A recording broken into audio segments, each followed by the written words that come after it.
दोस्तों आज का वीडियो बहुत ही खास है, बहुत इम्पोर्टेंट है। आज हम आपको ऐसी जानकारी देने जा रहे हैं जो नवरात्रि के दिनों में अगर आप उपाय को जान लेंगे तो आपकी गरीबी हमेशा के लिए खत्म हो जाएगी और आप धनवान बन जाएंगे। आज अपनी इस वीडियो में कुछ ऐसे उपाय बताएंगे जो कि बहुत ही कारगर सिद्ध होंगे। अगर आपने ये उपाय कर लिए तो करने मात्र से ही आपका विकास सिद्ध हो जाएगा और आपको अपने जीवन में लाभ ही लाभ प्राप्त होगा। नवरात्रि में जौ का क्या करना, अखंड ज्योति की बाती का क्या करें हैं, अखंड ज्योति में जो तेल बच जाता है, जो बच जाता है उसका क्या करना है और हरे भरे जवारे का क्या करेंगे। तो मित्रों हम आपको बताएंगे इस वीडियो में दुर्गा माँ, जो कि आप इस वीडियो को सच्चे दिल से लाइक करेगा उसकी गरीबी और जन्म जन्मांतर तक की परेशानियां हमेशा के लिए दूर कर देना। अर्थात नवरात्रि के बाद में जो चावल बच जाते हैं, जो जौ होते हैं, जो दीपक की बाती होती है, इतनी भी चीजें सामग्री जो है चैत्र नवरात्रि के समय हम चढ़ाते हैं, उन सबका क्या करना है। ये सारी चीजें आप उठा करके नदी में विसर्जित कर देते हैं और अब इसके फायदे ही नहीं जानेंगे। तो इसलिए इस वीडियो को फिर से हम आपको बनाकर बता रहे हैं। ये वीडियो देखने के बाद आपको शायद समझ आ जाएगा कि बची हुई सामग्री का क्या करना है। आप में से अधिकतर लोग हैं कि नवरात्रि में बहुत सारी गलती कर बैठते हैं। 9 दिन तक माँ दुर्गा की खूब पूजा अर्चना करते हैं। पूजा के बाद जो बचे हुए चावल होते हैं, श्रृंगार का सामान होता है, अगरबत्ती की जो राख होती है, माता रानी के जो श्रृंगार का सामान होता है, जो देवी माता का सिक्का होता है, ये सारी चीजें आप नदी में विसर्जित कर देते हैं। आपने देखा होगा कई बार कई लोग जो है नवरात्रि का व्रत करते हैं, पूजा करते हैं, लेकिन उसका फल उन्हें नहीं मिलता है। क्यों नहीं मिलता है? यही सबसे बड़ी गलती आप लोग कर देते। दुर्गा माता स्वयं उन्हें प्रसाद देकर जाती हैं, उनको फल प्रदान करके जाती हैं, लेकिन मनुष्य उस फल का सदुपयोग नहीं कर पाता। देखिए पूजा पाठ के बाद जो बचे हुए चावल होते हैं, जो दुर्गा माता को हम चढ़ाते हैं, उन चावलों की हम यहाँ पर बात कर रहे हैं।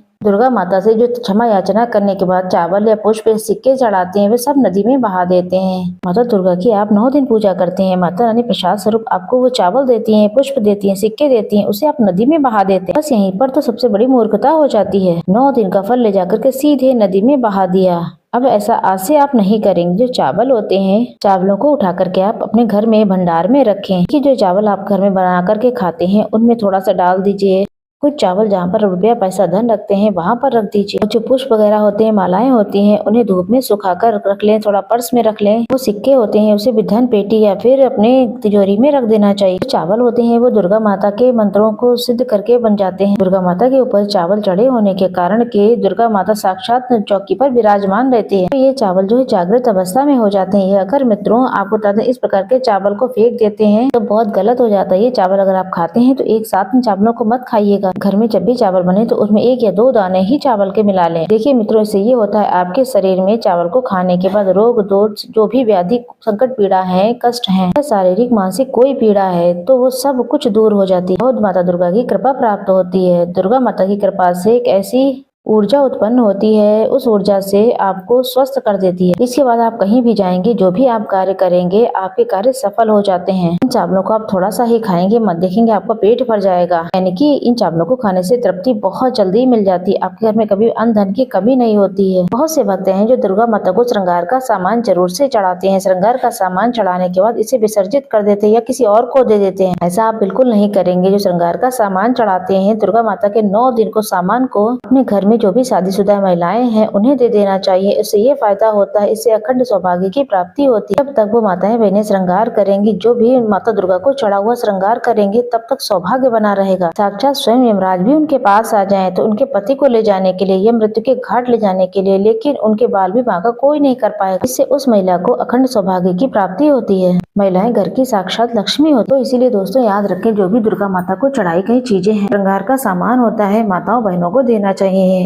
कुछ लोग हैं जो दीपक में तेल बच जाता है उसे ले जाकर के नदी में विसर्जित कर देते। सबसे बड़ी गलती यहीं पर होती है। जो दीपक का बचा हुआ तेल होता है, नवरात्रि में 9 दिन चलता है। क्या होता है मैं आपको, तो 9 दिन तक जोत जलने के कारण दीपक में जो तेल बच जाता है वो जागृत अवस्था में होता है। जागृत चीजें अपना पूरा प्रभाव दिखाती हैं। आपने देखा होगा सभी मूर्तियों की पूजा नहीं होती। जब कुम्हार मूर्ति बनाता है, पत्थर वाले जो कारीगर मूर्ति बनाते हैं, तो उस मूर्ति की पूजा नहीं होती। उस मूर्ति की पूजा होती जिसकी प्राण प्रतिष्ठा होती। तो मित्रों कहने का मतलब ये है कि जो बचा हुआ तेल होता है, जो जलने के कारण जागृत अवस्था में हो जाता है। अगर आपके हाथ पैरों में दर्द होता है, किसी ने काला जादू कर दिया है, आपको उस पर शंका हो रही है किसी पर, तो ये बचा हुआ जो तेल होता है उसे अपने सर में लगाइए या शरीर में जहाँ कहीं दर्द होता है उन हिस्सों पर लगाइए। अगर शरीर में कोई भी तंत्र विकार लगा हुआ है, किसी ने भी काला भयंकर जादू कर दिया, तो यहाँ पर दुर्गा माता की साक्षात कृपा होती है। तत्काल आप देखना 2 मिनट में ही आपको आराम मिल जाएगा। ये तेल जो है पूरे साल आप घर में बचा कर रखें। अगर किसी को दौरा वगैरह पड़ता है तो वहाँ पर भी इस्तेमाल करेंगे तो वो भी ठीक हो जाएगा। जाएगा। सर दर्द वगैरह होता है जरा सा वहां पर भी मल दें तो अच्छा लगेगा उससे भी। यानी कि जितने भी ग्रह हैं, राहु केतु कुछ भी है, दुष्ट शक्तियों के कारण आपको बार बार सताया जा रहा है, तो बस बचे हुए तेल को वहां पर मल लेना है। सर पर, हाथों में, कोहनी में या फिर तलवों में या फिर अपने दिल के स्थान पर भी लगा सकते, कंठ में लगा सकते हैं। तो कैसी भी आपके जीवन में परेशानी हो, शरीर में शारीरिक पीड़ा है तो दूर हो जाएगी। कि नवरात्रि के दौरान आप अगरबत्ती जलाते हैं तो गोबर के कंडे की विभूति बनाते हैं,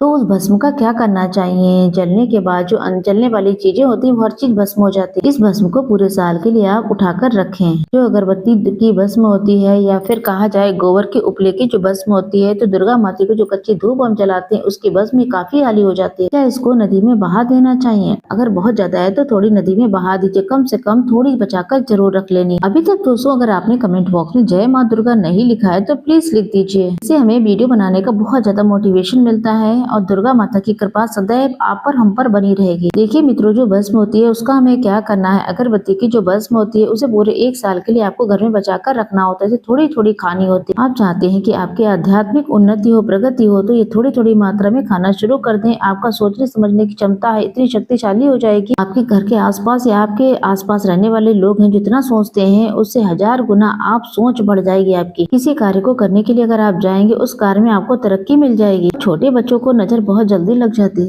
जो अगरबत्ती की भस्म होती है वो दुर्गा माता के 9 दिनों से जो बचा कर रखी है उस भस्म का थोड़ा सा तिलक जो है उन मस्तक पर बच्चों के लगा दें। या फिर कहीं दर्द हो रहा है तो उस हिस्से में थोड़ा सा लगा दें। जैसे पेट में अचानक बच्चों के दर्द हो जाता है उस हिस्से पर आप लगा दें। पेट में अगर थोड़ा बहुत भी दर्द होगा तो वो सही हो जाएगा। ये हर प्रकार के दुख तकलीफ को, आपकी बाधाओं को दूर करने का काम करेगा। अगर बच्चे पढ़ने लिखने में कमजोर हैं तो ऐसे में जो बुद्धि है वो स्थिर हो जाती है। पढ़ने लिखना ही बंद करा देते लोग हैं। कई लोग जो है उसकी किस्मत को बंद कराते, बंदवा देते हैं व्यापार को। सारी तकलीफ मित्रों अगर आपको होती है तो भस्म का तिलक लगा ले। तो ये सारी चीजें करने पर सोने में सुहागा होगा, सारे काम बनने लगेंगे। आपके बच्चों की पढ़ने लिखने की जो क्षमता है वो बढ़ जाएगी। आप जहाँ भी जाइए आपको आध्यात्मिक उन्नति मिलेगी। इस भस्म का तिलक जब तक आपके माथे पर लगा रहेगा तब तक आपका कोई बाल भी बांका नहीं कर पाएगा। दीपक की बाती का क्या करना चाहिए हम आपको बता दें। कुछ लोग इसे नदी में बहा देते हैं तो कुछ लोग इसे धन रखने वाले स्थान पर रख देते हैं। इससे फायदा नहीं मिलता है आपको। दीपक की बत्ती हमेशा ही जागृत अवस्था में होती है। इस बाती को आप जो है अच्छे से निकाल के साफ करके अपने बाजू पर बांध लें। अगर लड़की है तो लड़की को अपनी भुजा में इसे पहन लेना चाहिए। ये कोई साधारण नहीं है, ये साक्षात दुर्गा माता का आशीर्वाद होता है। साक्षात दुर्गा माता की कृपा होती है, प्रसाद होता है। तो 9 दिन तक अखंड ज्योत जलने के कारण ये चैतन्य हो जाती है, इसमें प्राण आ जाते हैं, इसमें शक्ति आ जाती है। इसलिए इसके बाद भी कई प्रकार के फायदे इससे मिलते हैं। अगर आपके इस फायदे को लेना चाहते हैं, इस दीपक की बत्ती को आप धारण करें और धारण करने के बाद इसके फायदे हैं उसे देखकर आप हैरान हो जाएंगे। इसका पहला फायदा है अकाल मृत्यु और दुर्घटना से आप बचे रहेंगे। अगर कोई भी इंसान इसे बाजू में पहन लेता है या धारण कर लेता है, ऐसे इंसान की कभी भी दुर्घटना में मौत नहीं होती है। ऐसे व्यक्ति कोई अकाल मौत नहीं होती। ऐसे व्यक्ति के साथ में साक्षात दुर्गा माता की शक्तियाँ आ जाती हैं। ये जो आप धारण कर रहे हैं, बाजू में जो आपने बाती पहनी हुई है कोई साधारण बाती नहीं है, साक्षात दुर्गा माता का आशीर्वाद होता है। एक तरीके का सुरक्षा कवच होता है। इसे पहनने के बाद कभी भी अकाल मौत नहीं होती, कभी दुर्घटना से या फिर किसी तरीके से कोई दिक्कत परेशानी नहीं होती। इसका दूसरा उपाय है नजर दोष और तंत्र बाधा से भी ये बचाता है। कई बार लोग कहते हैं कि बार बार नजर लग जाती है, हमें बहुत परेशानी होती है। तो आपको करना ये, अगर आप नजर दोष से बचना चाहते हैं, आप चाहते हैं कि आपकी आध्यात्मिक उन्नति में किसी की नजर दोष ना लगे, आपकी उन्नति हो, प्रगति हो, तो इसे आप धारण करें। नजर दोष और तंत्र बाधा से आपको बचाता है। कितना बड़ा तांत्रिक आपके ऊपर कोई तंत्र क्रिया कर दे, वह तंत्र क्रिया नहीं लगेगी, सदा बचे रहेंगे। तो दूसरा फायदा जो है भूत प्रेत और नीच व्यक्तियों से आपको बचाएगा। आप कभी भी कोई मरघट में जाकर के सो जाना, आपके पास कोई भूत प्रेत नहीं आ पाए। भूत प्रेत नेगेटिव एनर्जी इसके आपके आसपास नहीं भटकती। चौथा फायदा ये है लक्ष्मी माता की आपको पूर्ण कृपा मिलती है। जो माता लक्ष्मी सिद्ध है तो कभी भी जीवन में धन की कमी नहीं होती। ऐसे व्यक्ति को जो बहुत दुखी परेशान रहते हैं वो इस पत्ती को जरूर से धारण करें और दुर्गा माता का आशीर्वाद प्राप्त होता है।